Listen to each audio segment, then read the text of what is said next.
Olá, tudo bem contigo? Hoje eu tô aqui para dar duas dicas de como controlar melhor o diabetes durante a gestação. Tá? Eu tô falando aqui para DM1, né, diabéticos tipo 1, que é o meu caso e que são dicas que uma sim eu utilizei durante a minha gravidez e a outra não por desconhecimento. Então eu deixo essa dica aí para vocês. Bom, a primeira dica é para quem puder e para quem tiver condições usar o Libre. O Libre é aquele sensor que fica na pele por 14 dias. Resumidamente, eu tenho outros vídeos aqui falando sobre ele, tá? Resumidamente, é um investimento de R$ 500 por mês, porque o governo ele não dá, né? Então a gente tem que pagar. Mas ele é maravilhoso para conhecer o teu próprio organismo e para acompanhar essas mudanças que ocorrem muito frequente na gravidez. Eu já falei em outros vídeos, né, que durante a gravidez a glicemia ela oscila bastante. E cada vez a gente precisa mais de insulina, mas a gente precisa ter um acompanhamento com o endocrinologista para saber exatamente quanto a gente deve aplicar. Bom, então essa é a primeira dica. Se você puder e conseguir investir no Libre, é a melhor alternativa para controle da glicemia. A segunda dica é essa que eu não fiz na minha gravidez por desconhecimento, né? Hoje, se eu fosse engravidar, eu já teria isso na ponta da língua, ao pé da letra para fazer, que é uma dieta low carb. Por quê? Só um parênteses, né? Low carb, baixo consumo de carboidrato. Low é baixo, né? Carb é carboidrato. Então, em resumo, é consumir pouco carboidrato. O carboidrato, ele vem de vários alimentos como farinhas, como açúcares, né? O próprio pão, a batata, massas, lasanhas, pizzas, né? O feijão também é um alimento rico em carboidrato.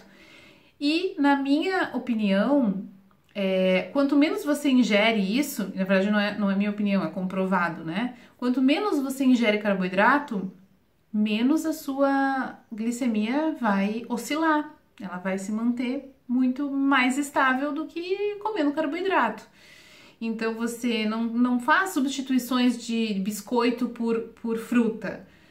No low carb, são poucas frutas que são permitidas, né? Que são indicadas, como morango e kiwi, por exemplo. Mas você pode comer queijo, que neste caso é um pouquinho de gordura, mas é uma gordura aceitável em low carb.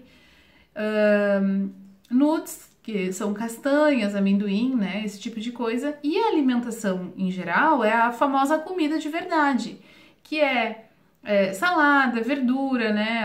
Algumas coisas limitadas, mas basicamente carne, que é a proteína, né? Que dá bastante sustentação para que a gente não fique com fome.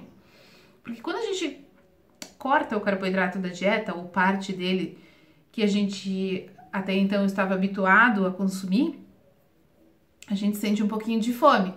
Mas quando a gente consome corretamente a quantidade de proteína para o nosso corpo, para o nosso peso, para o nosso dia a dia, né? Isso melhor para dizer a nutricionista, aí a gente não sente fome. Então, eu, se fosse engravidar hoje, que não é o meu desejo, né? Eu teria essas duas atitudes para tomar. O Libre, que eu faço uso dele, né, hoje em dia, e não abro mão, mas para gravidez eu considero essencial. E estratégia low carb, que eu também faço uso hoje em dia, na época eu não sabia, e que é a melhor coisa para manter a glicemia na meta. Porque durante a gravidez, se sem estar grávida a gente já tem que manter na meta, e não é fácil comendo muito carboidrato, na gestação é ainda mais difícil, por causa que o corpo tá mudando, a gente tem um bebê dentro da gente que também tá demandando, né, insulina e tá fazendo essa glicemia oscilar bastante. E aí, consumindo menos carboidrato, a gente faz com que não seja tão difícil esse controle, porque daí não mexe tanto nessas variáveis da glicose. Então, essas são as minhas duas dicas e Se tiver mais algo que eu possa contribuir, me escreve, me manda um direct lá no Instagram, MamãeDM1, que a gente vai conversando, tá bom? É isso por hoje. Um beijo.